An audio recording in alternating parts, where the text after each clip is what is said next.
Welcome back, everybody, to another edition of that hot new podcast, Panda Watch.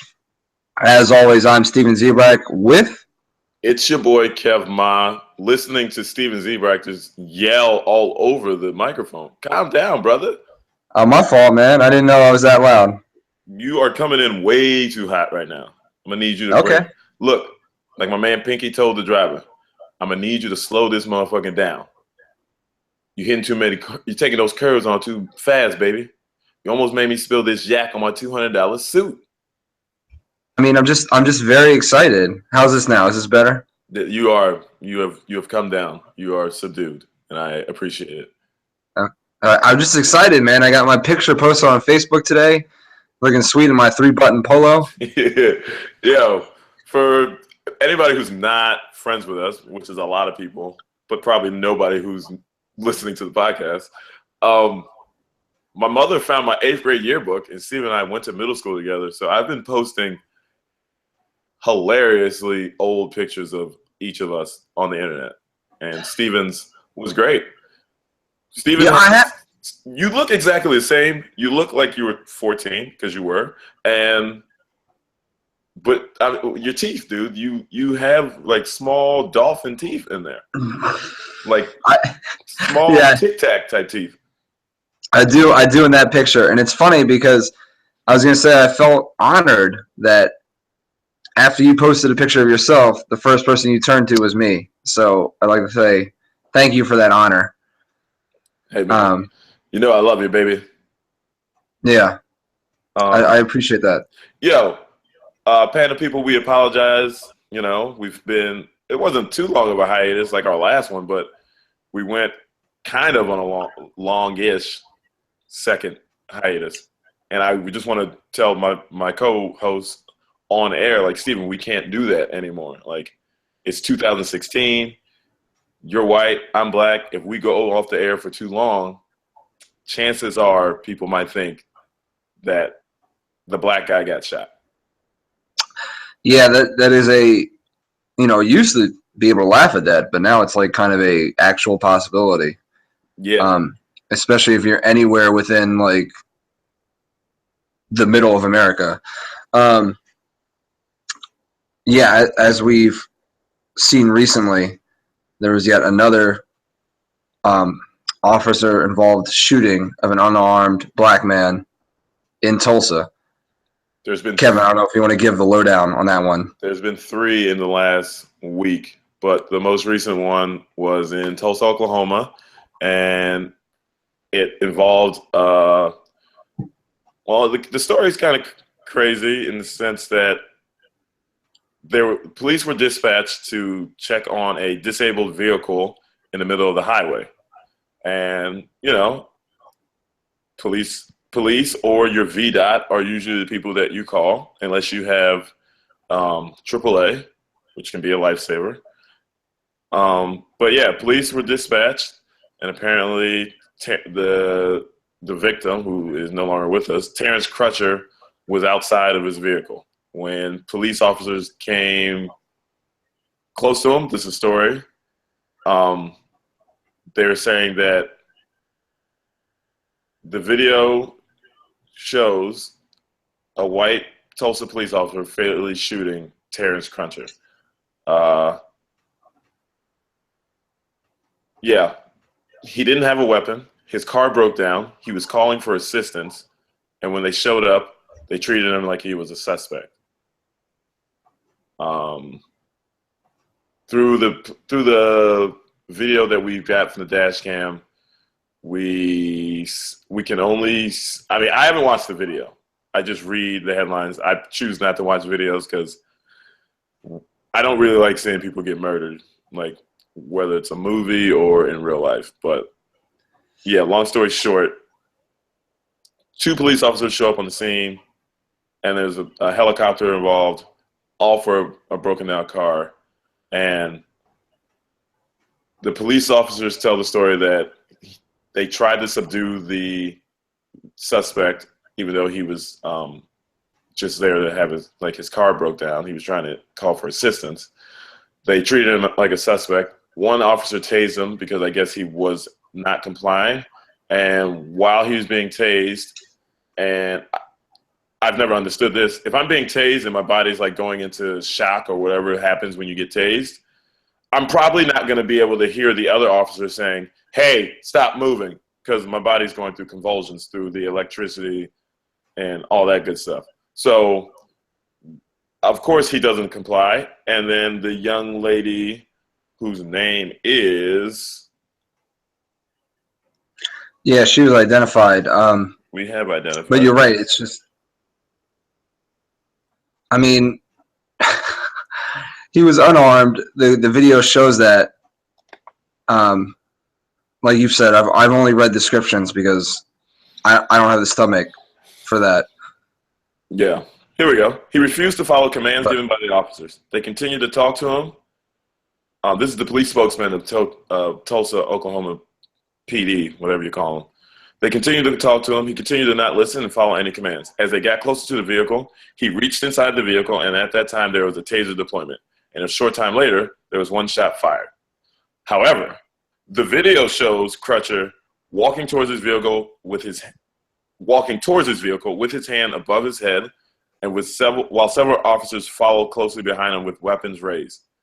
He lingers at his vehicle's driver's side window. His body is facing the SUV before slumping to the ground after being shot.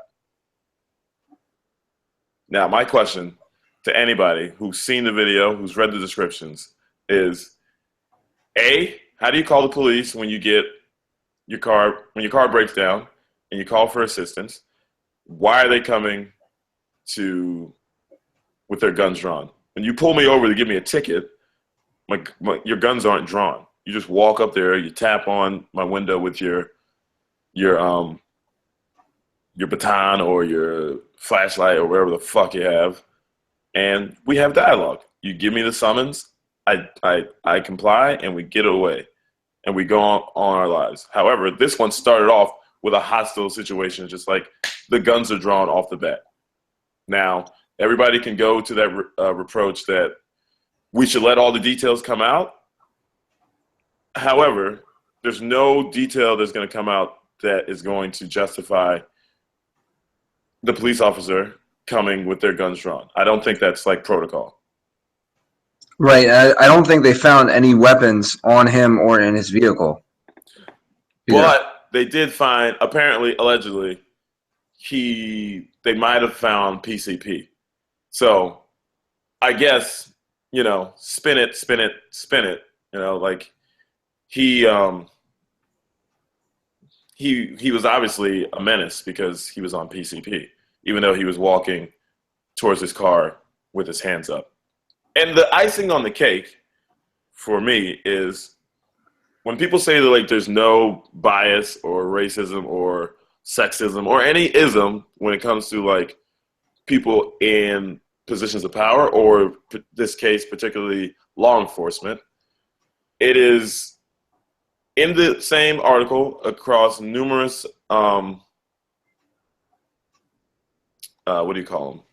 articles. There's audio recordings of the responding officers where one of them describes Crutcher as a bad dude. So the person that you've never met in your life, that you've seen from a distance, you have already passed judgment on them and have labeled them a big bad dude, which now placed into the mind of a fearful Officer Betty Shelby, now plays a major role into the decisions and actions she's going to take from here on out. Because we know that some people have their emotions take over when, their emotions drive their actions. So if she's in a fearful spot for no reason other than he looks like a big bad dude, then now at any fucking sense of distress, she's on edge, and now she's ready to go. And all it takes is one bullet to fucking kill somebody, by the way. Right. I mean, do we need to start giving officers rubber bullets? I don't know, man. I just think it's fucking getting. I mean, it's been out of control, and like I said, there was 3 this week, and it just doesn't make any sense. Like, I've talked to a kid that I know that, you know, has been in the police service, and they talk about how dialogue needs to happen, and I believe that it should, because just like for any ethnic group or minority group, one apple can't speak for the whole one. Police officers are getting, you know, they're in this game now where everybody looks at them and they're the bad guy. And there's a lot of fucking bad guys who are police officers, clearly by the actions that they're making.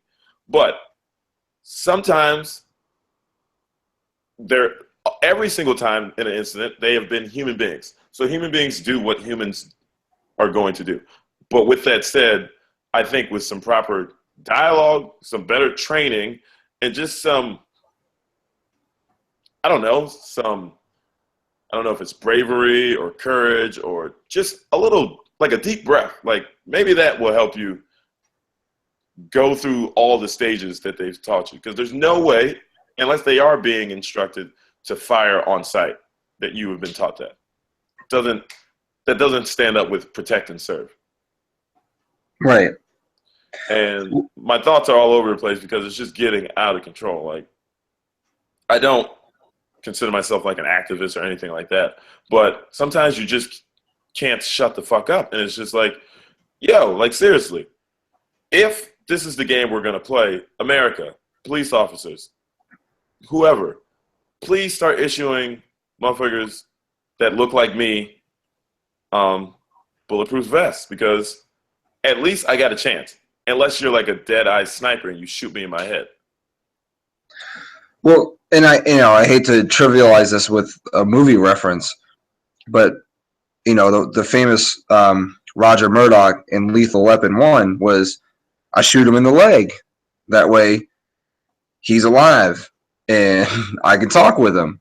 So it's not even the fact that what is obviously the fact that they're going to their weapons so quickly, but the fact that they're just aiming to kill so quickly. Like, you always hear the thing, oh, shoot out the tires in the car. Like, what happened to at least shooting them in the leg? I mean, if you have to shoot them, why are you going like chest and back? Or, maybe I'm thinking it's a lot easier said than done, but I mean, why is the first shot fatal? It's a very good question. And you and I we have never been a police officer. We've never been in their shoes. So we can't say why they do this stuff. But obviously, people tend to act out of fear. My thing is, when I'm afraid, I'm going to sound like a bitch because sometimes you got to be one. If I'm afraid, like if I go to a haunted house, there's this big haunted house in Maryland. It's like apparently nationally renowned, and it's the real deal. I'm never going to go because I don't like being scared. But, fear is just like false evidence appearing real. I don't think if I went to this haunted house that I would be in danger. However, they pride themselves in making people afraid. If you scare me at a fucking haunted house, I am going to run away. I'm not going to pull the gun that I have on me out and just start shooting.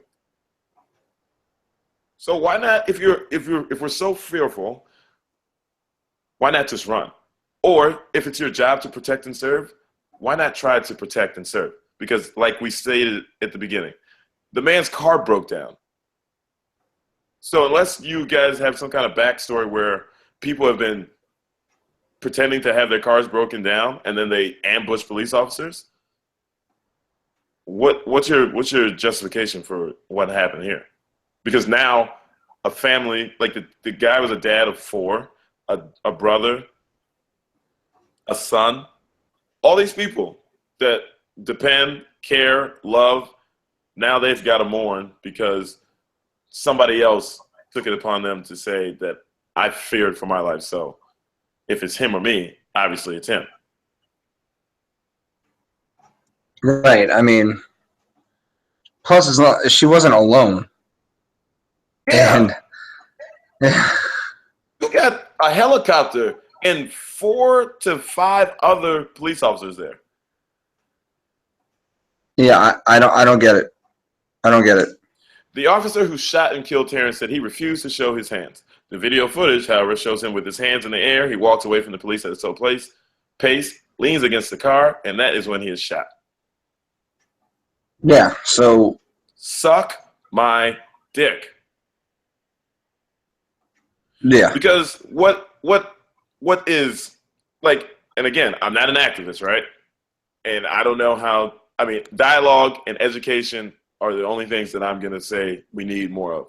We need more people to hang out with people who are different than them, and we need more fucking cross dialogue where it's just like police officers are talking to members of the community. And, you know, the communities that you go into, whether that you are afraid, you should go in there and try to diffuse it, as opposed to go in there like you're the fucking warden and stuff like that. The tangent I'm about to go on is I am not condoning anything. I just want to know if we saw these numbers and the ethnicities were switched, would there be, I'm assuming there would be some kind of like outrage, right? Is that safe to say? Or are we just yeah, I would say that, yeah. I mean, if you saw a disproportionate number of black officers shooting white suspects or criminals or victims, as most of these guys are, then you probably would see it. I mean, right now we have a 13.3% population of black people. Woo! And 13%, baby. And as the latest Washington Post numbers, about 24.5% of police fatalities are African Americans. So 25%. 24.5% African American. Hispanic population is 17.6%, and they have about a 15.9% of police fatality. White people that don't identify as Hispanic is 61.5%, I believe, and they're at about a 45.9% of police fatalities. So, which makes sense because they've got a higher demographic. Right. So they have a higher demographic, and their difference is about 16%. I know that's not a complete mathematical number, but the only one that has a higher homicide rate than population rate is black people. So there's got to be, you know. Yeah, right. At some points, it stops being a coincidence. At one point, bingo, right? And so, yeah, to me, when people say, again, there's no systemic racism, you just look at what's happening right here. People in all over America, but like you said, middle America, tend to be shooting African American human beings at a higher clip. So whether your upbringing is to think that African Americans are a danger, or if you go into your training and they say, hey, focus on this group because they're a danger, you're probably going to go into that whole thing and be like, damn, there go that black person. I remember them telling me that they could be dangerous. Let me get my gun out now. Even though that motherfucker's probably just coming over to tell you, hey, officer, my car broke down. Can I get some help? Y'all got a cell phone? Y'all got some Gatorade? You got some candy? You got bullets for me. Thanks, guys. Appreciate it. Right. It's all fucked up. And agreed. And it all circles back to why people are protesting and people are upset. Like, everyone wonders, why is Colin Kaepernick protesting? He's not oppressed. He's got a voice, and he's using it for those that are. So, yes, yeah, and bingo, right? So now all those people who came out, blonde hair girl, supermodel, what's her name? Justin Verlander. Kate Upton. Oh, Kate Upton, yeah. She said it was disgusting that that those NFL players took a knee on 9/11, even though like they stood for the 9/11 commemoration and then took a knee during the national anthem. My man Tony La Russa is saying that Colin Kaepernick is he's disingenuous about his stance. We know that Tommy Lauren is like an outspoken conservative mouthpiece who said that it's un-American for them to do that. None of them, I'm assuming they'll all come out tonight, or they come out yesterday. They'll all come out.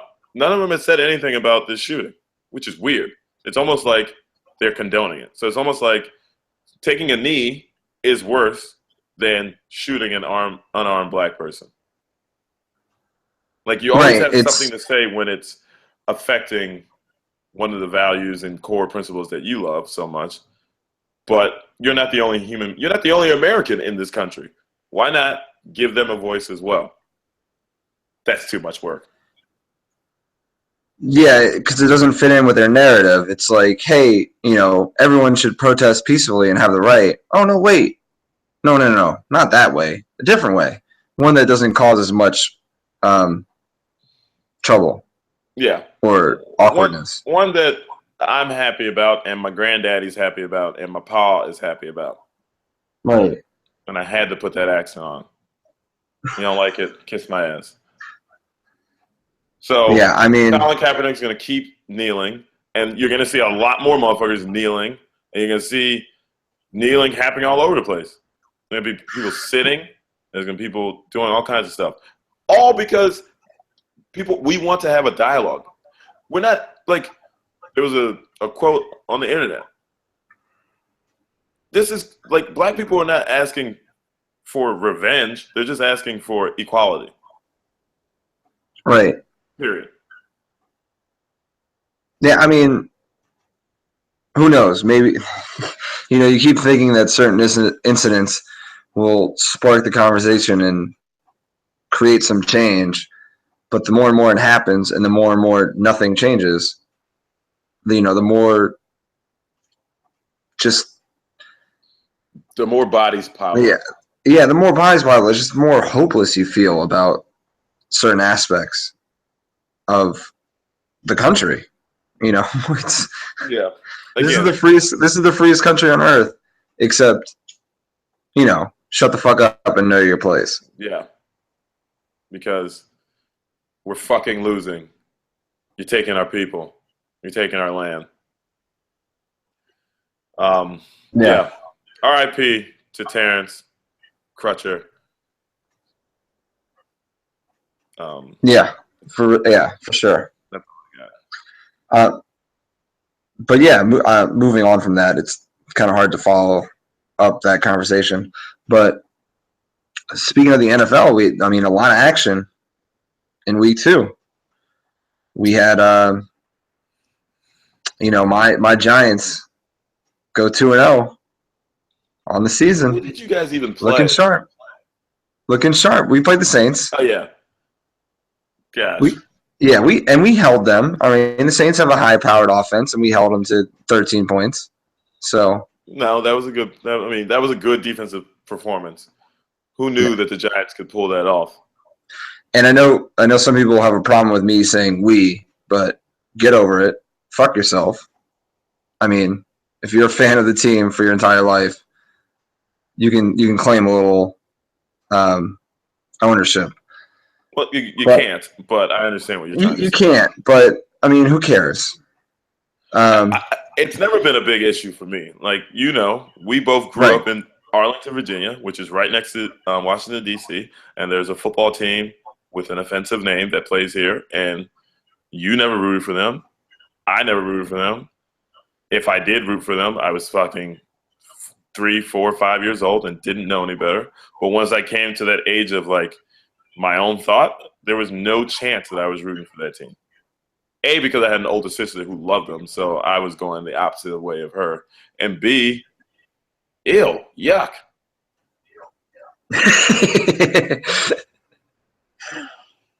Yeah, speaking of ew, yuck, what's up with your Colts? Hello? Yeah, sorry, I didn't know if you heard me. I was saying, speaking of yuck, what's up with the No, I Colts? heard you. I was just trying to deflect. Um, Oh, okay. let's look at it week by week. Week 1, they open up at home against the Detroit Lions. Matthew Stafford, no Calvin Johnson. Should be a good thing for the Indianapolis Colts, who have their star quarterback who just got paid the highest paid player in the NFL. You're thinking he's back, he's healthy. They drafted Mark Kelly, number 1, the top center in the country from Alabama, coached by the great Nick Saban, coming from almighty, all-powerful Roll Tide. What's up, country girl? That, you know what? The Colts are looking good on offense.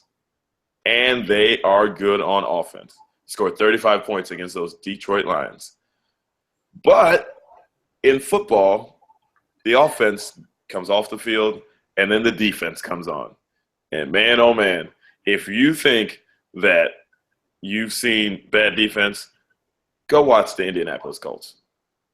They are god-awful.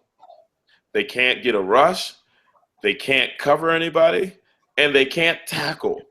And on top of that, Vontae Davis, their number 1 DB, hurt. Their number 1 draft pick, their second-round draft pick, who was a safety, TJ Green from Clemson, hurt. They have. He's from Clemson. That's why. Oh, hey man, I thought they played football down in South Carolina. They do. Just Clemson sucks. Gotcha. Yeah, the Colts are not good on defense. They are probably a top 10 offense right now with scoring average. They scored 20 this week against Denver, and they scored 35.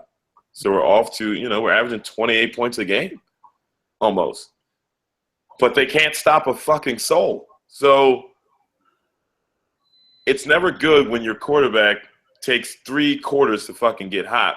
But when he does, he throws for 4 touchdowns and 375 yards. Now, he went against the Denver Broncos this weekend in Denver, and they just so happen to be the best or the second best defense in the league.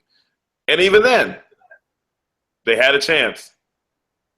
They struggled. They fought back. They were down 23-13 after Andrew Luck threw a pick 6. And then he drove them right down the field in the third quarter to get them within 3. And there's 3.5 minutes left. Denver has a rookie quarterback taking over for the greatest quarterback of all time, Peyton Manning. You have them, the defense somehow, some way stops them on the first 2 plays for a loss of 1. It's 3rd and 11 in Denver territory. You have all your timeouts. It's looking good. And then they give up 13 yards to Demaryius Thomas. And now Denver gets a fresh set of downs, and now it's drain the clock, and we can't do anything. It's just very frustrating when you are helpless on defense. And as a Colts fan, we've been helpless on defense a lot. But this year, it don't look good, man. It doesn't look good at all. No, it does not. And my dick. This will be a fun. My team is not in the playoffs sparkle. Especially slow down, man. Slow the fuck down. My team is going to make the playoffs, all right? That's right. You guys do play in the AFC South, so there's always a chance. There's always a chance. Yeah, because the NFC East is just like full of juggernauts. Hey, we're not talking about the NFC East. We're talking about the AFC South right now. Yeah, okay. Yeah, I mean, who'd you got? You guys beat the Saints, and you beat who else? The Cowboys. Oh my gosh, with a backup quarterback. Hey, Dak Prescott's pretty good. Dak. Yeah, that was a little too close for comfort, and so was the Saints game. But a win is a win. Those were games that the Giants lost last year. They were 6-10, having lost 5 games in the last 2 minutes. So I'm not saying they could have easily been, 11-5, but they could have at least been 9-7 or something. And kept it close with the Redskins. But speaking of, they got the Redskins this week. So the Washington racists, they got them. They got them this week. So hoping the Giants can pull through for another victory. Where's that game at? That game's at East Rutherford. So are you gonna make an appearance? I don't think so, unless I get a last minute like, hey, here's a cheap ticket. Let's go. So what else is going on in the NFL? The fighting Tom Brady's are still winning games somehow without Tom Brady. Yeah. Garoppolo is hurt again. Probably won't play. We're recording right now on Tuesday. He probably won't play Thursday night. They're saying he's highly doubtful. And Gronk still is questionable. So they're going to have their third string quarterback, Jimmy Biscuit, I think is his name, or something. Jimmy Biscuit. Yeah. What is his name? It's like, sorry, guys. We're running a real tight podcast here. Yeah, we don't have our researcher with us. We never do. His name is Mr. Tibbs. But yeah, we'll see if the Patriots can pull it out. The child beater's pretty much done for the year with a torn meniscus. Who is the child beater? Adrian Peterson.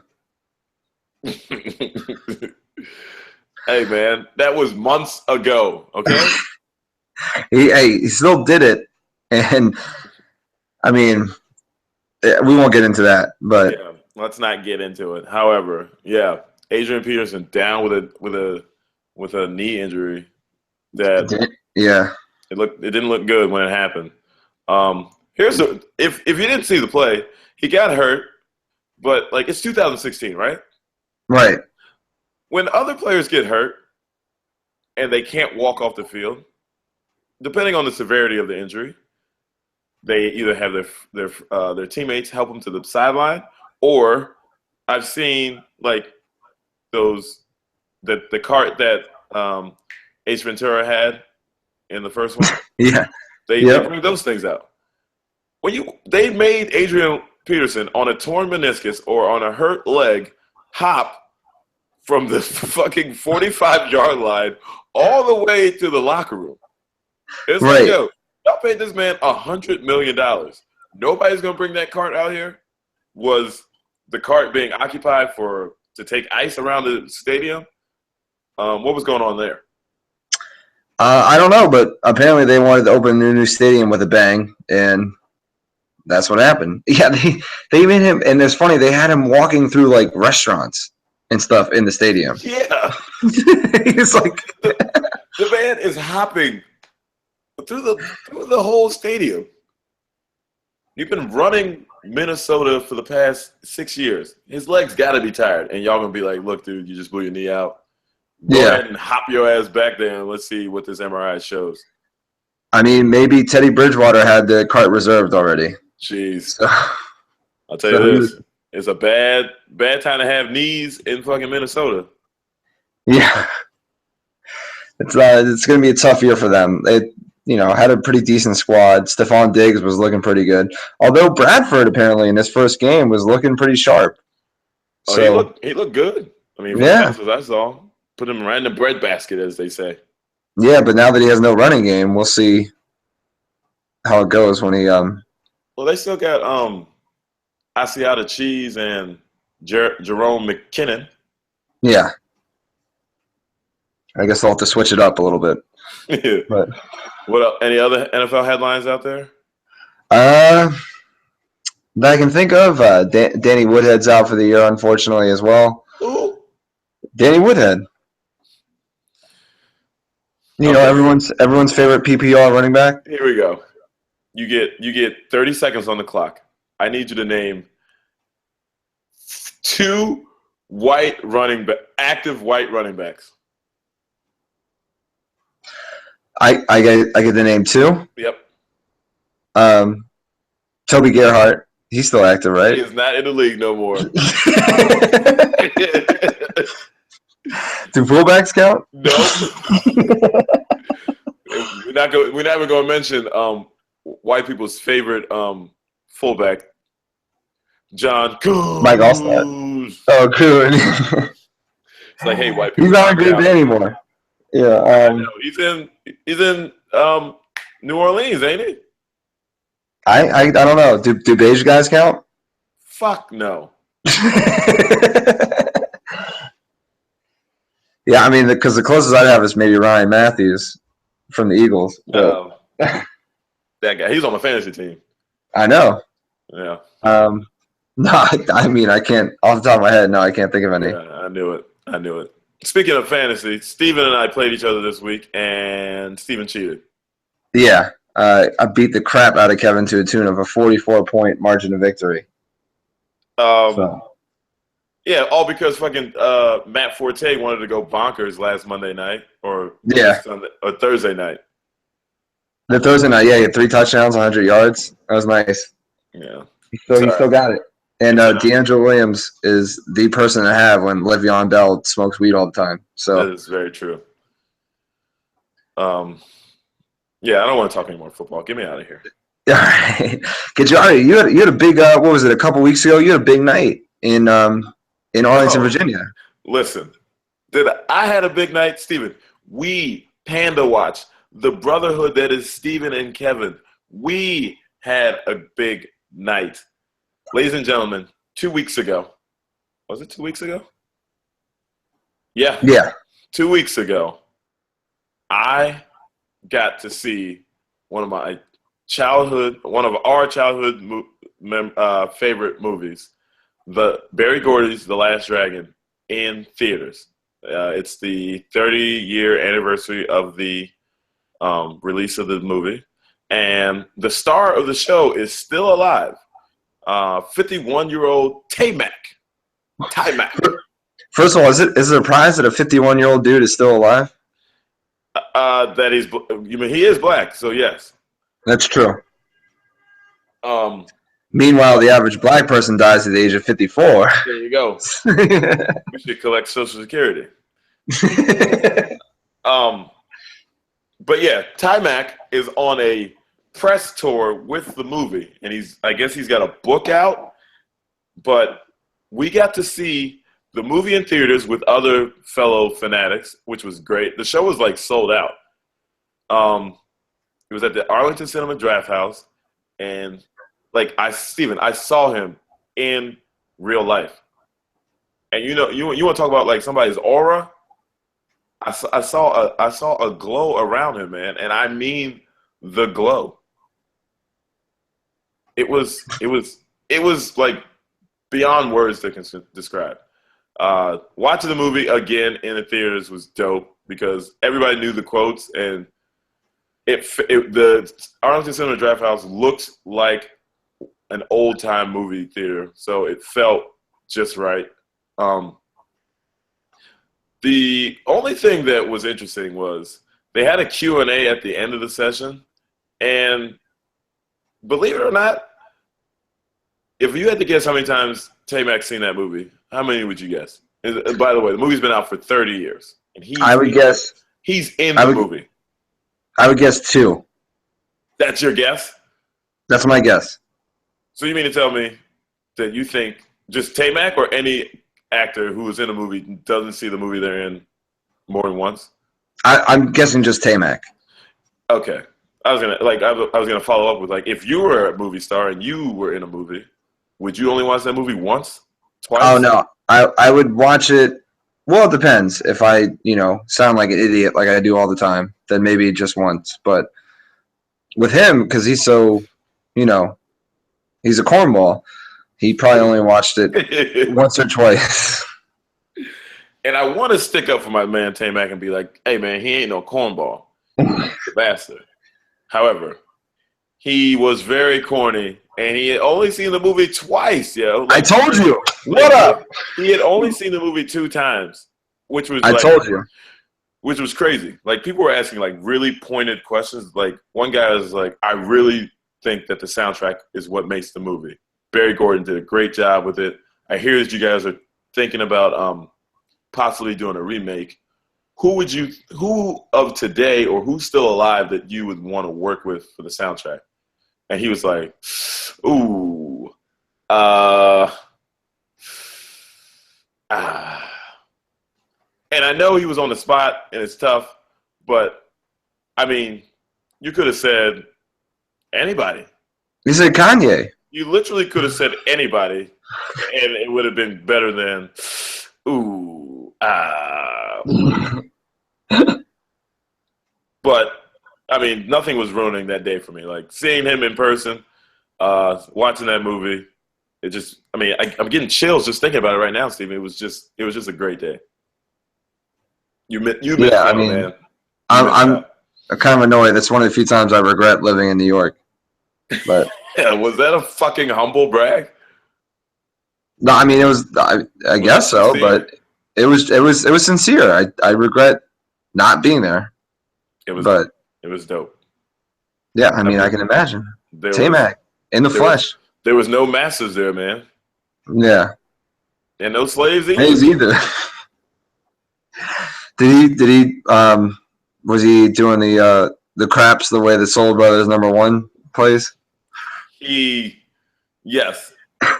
You want to? It was so great, man. It was just. I went with a couple of our friends, Josh and Steve. What up? And I think Steve and Josh, I've made them watch it like once or twice, and they loved it.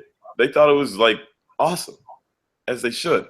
And if you haven't seen the movie Panda People, your homework assignment this week is to rent, find it on Netflix, find it somewhere, and watch Barry Gordy's The Last Dragon, because the movie is timeless and it deserves all the royalties it can get.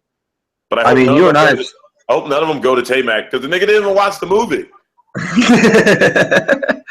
I mean, you and I have seen it at least like 30 times. So that's an easy 30. Easy 30 times. Yeah, there'd be times literally you were visiting me up here, and there was that time we came back from France, and we were up like at like 6 a.m. because we were still on Paris time. Paris. Yeah, so we're like, oh, what do you want to do? Yep, that Barry Gordy's The Last Dragon. Pop that in. It's like eating ribs, man. It's good for your soul. Man, that movie's so good.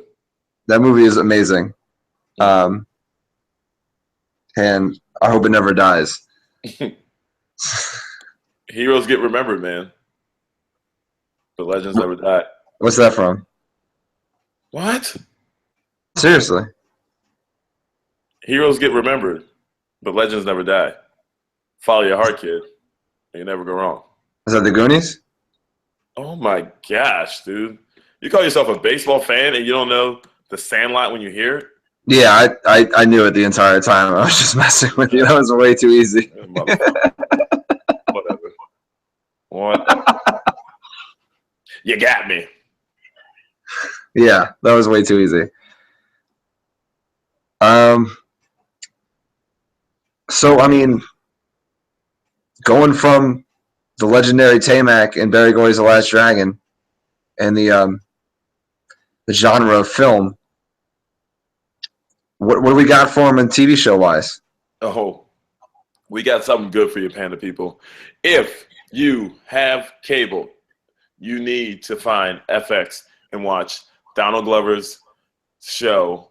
It probably is already. If it's not, I'm gonna make the call. Critically acclaimed TV show Atlanta, which follows Donald Glover as the cousin of a up-and-coming Atlanta hip-hop star, Paperboy. All about that Paperboy. Tell him, Steven. And Muckin'. Yeah, that show is great, though. I will say this. You guys have to watch Atlanta. It is refreshing. It is dope. It is honest. It is hilarious. It is just really fucking good. Yeah, it's a great show, and it's like, but then again, you and I are huge fans of Donald Glover, aka Childish Gambino, so we're slightly biased, but it is a great show, and my girlfriend does love that show, and she's a white. She is a white. Yeah. I have seen her. She is a white. And, I mean, you know, we pretty much – don't we only make TV shows and movies for the whites? Like, for the whites to be in it and to watch them. So if you hit your target audience and they do like it, then the show's got to be good. Yeah, exactly. Although she is from Atlanta, so I don't know if that skews it or not. But I mean, she's got a better perspective than you and I. Agreed. I mean, the closest I've been to Atlanta is Powder Springs, Georgia. Powder Springs? Yeah, man. Right outside. It's like 45 minutes outside Atlanta. Was that a Bridgewater visit or was that a? No, that's a family. We got a lot of aunts and uncles. Oh, that's when you go for Thanksgiving all the time. Bingo. I thought you go to St. Louis too. But New York, man. New York. Oh yeah. But yeah, Atlanta. People, please watch it. If you're not watching it already, it's your loss. More time for us with Donald Glover. And real quick, spoiler alert, the first episode is it's an hour long, but it's split into 2 episodes. The second part of that hour is probably the best like 30 minutes I've seen on TV in a while. Yeah, that second 30 minutes is pretty fucking great. You won't be disappointed. You will not be disappointed. It's a jail scene. It's not like anything graphic, but it's mature. It's for a mature audience, but it's hilarious. It is nothing short of hysterical.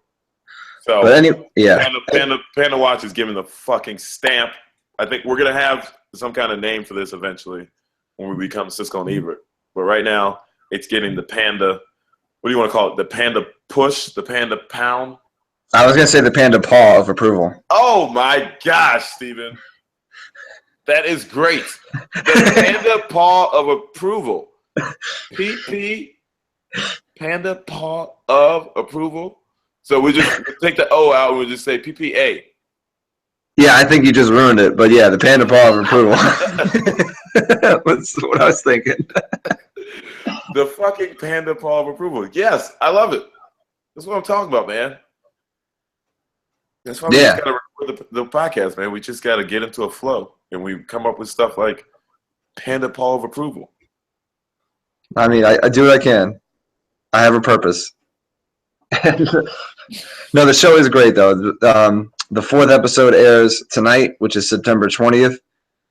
All episodes are good. And then again, it's still early in the season, but yeah, the wheels could come off, but I don't think they will. I think the show's got too much talent, too much star power, and Donald Glover is a genius. So I look forward to seeing it. I mean, the dude wrote for 30 Rock. Yeah. And, case closed. Yeah, exactly.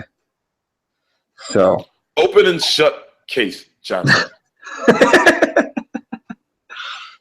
He broke in here and hung up pictures of his family everywhere. The crazy part is, man, we can't even laugh at that shit no more. Yeah, I know. He was so ahead of his time. Gosh damn it, David Chappelle. Gosh. Well, anyways, you got anything else for the audience tonight, Kev?